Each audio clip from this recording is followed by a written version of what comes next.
Hello again, everyone. I'm Richard Weil, and I'm the principal and owner of National Restaurant Consultants.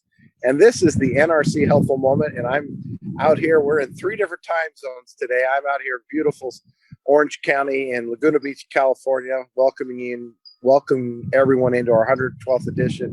And of course, Mr. Brian Devine is in Colorado today, where we had snow early this morning, and with Top Line Management Cafe Fuel. And we're going to be introducing here, and there he is, Mr. Jeremy Volatis, who is the principal of the restaurant group, a group of very successful history of restaurants in New York City, Washington, D.C., and Charlotte. And Jeremy, thank you for joining us today.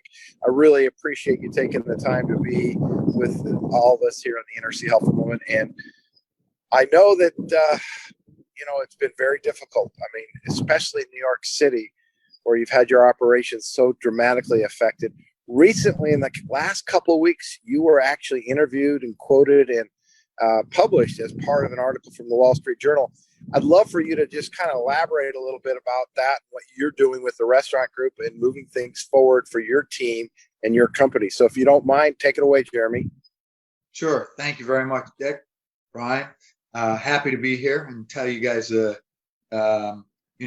funny part is I was published in the Washington Post, and I've been published in Al Jazeera. I've been on TV like 40, 50 times for the pandemic. If there's a disaster, I'm your guy. So whenever you see me on TV or something, turn off. Matter of fact, the guy was in Korea, a sushi guy, called me up and said, Jeremy, I see you on TV all the time. I go home to Japan. I go home to Korea and Japan, and I turn on the TV, and there you are. I thought I was having a nightmare. So, so if you see me on TV, turn it off. That means something bad's happening. Anyway, as something bad has happened to all of us in the past year, business, personal, and lots of really sad times. So we're all doing the best to make lemonade with the lemons. In our situation, we're in New York, D.C., and Carolina, and the world has been incredibly difficult for everyone, like we said.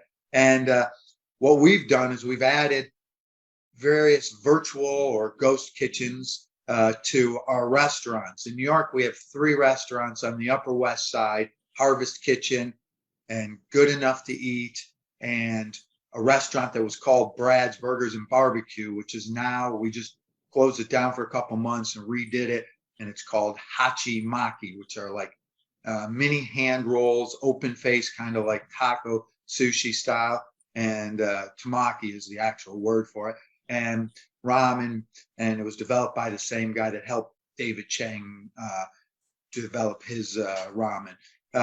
So in the process, we have, out of those 3 restaurants, we have 8 different menus going, 5 of them for delivery and takeout only, and 3 for brick and mortar, eat in our new cabanas, which we built in the road, in the streets of Manhattan. You're flying down Broadway or Columbus Avenue or Amsterdam, and there's these giant tents or structures that we've built in the roads, which I helped championing by getting various different politicians in a group text and shaming them all to help us get something going. And they're all great politicians and great people, but when you put them all in a group, everybody wants to be a hero, even more so than they already are.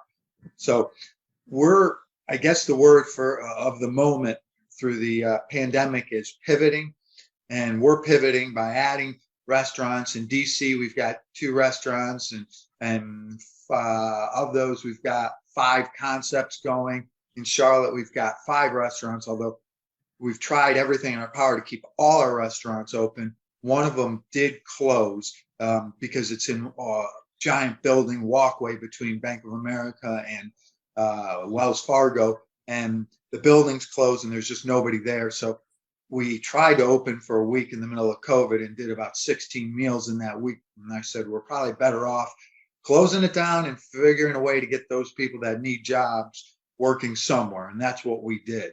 So that's kind of what we've done through COVID. And we're doing everything from Mexican to high-end, high-end-ish sushi to the All-American, to California cuisine, to pizza, to taco / Asian Latin taco concept. And yesterday we acquired a new place in Washington, D.C. called the Post Pub. It's kind of an old, cool pub in D.C., kind of your dive bar-esque place that's got a history of well over 40 years. And we went in and the landlord leased it to us, and most of the stuff's there, including some of the liquor on the shelves. Need to do a little work, clean it up, and we're hopeful that people will be allowed to go into pubs and bars in the near future. Well, you've seen definitely different capacities between Carolina, DC, and New York. I'm sure the restrictions are different in all three areas, haven't they been? 25, 50, and 75 at the moment. So it's interesting. And believe it or not, DC is the least with the 25%. And I'll tell you, when I'm downtown DC yesterday, which DC pretty much is downtown in general, it's scary. It's literally still right out of one of those movies. Like, you can't believe there's nobody around. Yeah. The buildings are shuttered. You go into a street that's normally packed. You turn a corner and go from K to L Street, and there is nobody around. It's really weird what's going on. And, and you're trying to figure out at each place what will work, what won't work, what can we do, how do we promote and do different things. Well, that's a good pivot point, I think, to Brian in terms of promotion, because that's what Cafe Fuel does. And I know I want to get back to you for a second before we're done and talk a little bit about pizza, because you guys are experts on pizza as well. So, Brian, you want to chat a little bit about promotions, your marketing tip for today? Yeah. So the thing that I wanted to make sure that we talked about today is everything can be tracked these days. And I've run into this a lot lately, where people, I was asking very direct questions about how certain things were working, and the answer I was getting was, well, we don't have a way to track that. Not true.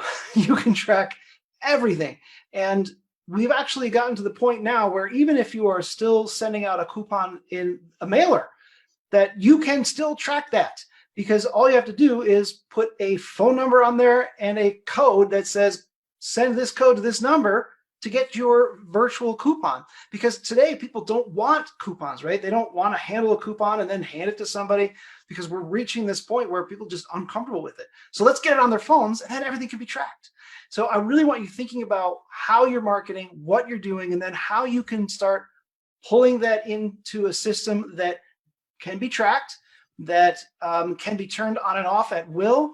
And then, of course, we are in this world now where everyone's using QR codes. I don't know if you remember, Richard, but not even a year and a half ago, I couldn't sell a QR code to save my life. Even though I knew how powerful they could be, no one was using them, and they are huge now.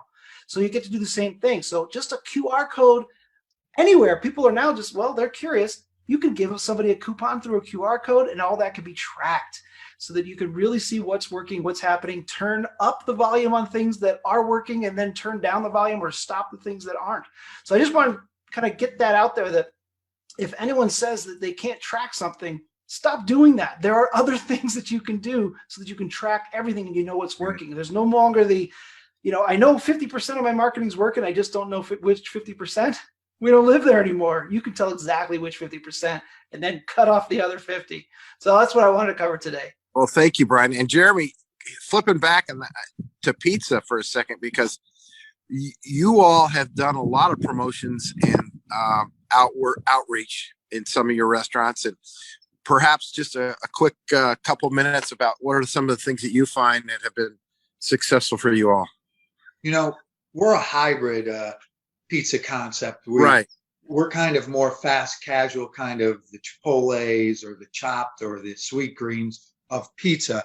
We don't think we really compete. We can't. We'd love to compete with the Pizza Hut, Domino's, Papa John's of the world, but we're not a real discounted product.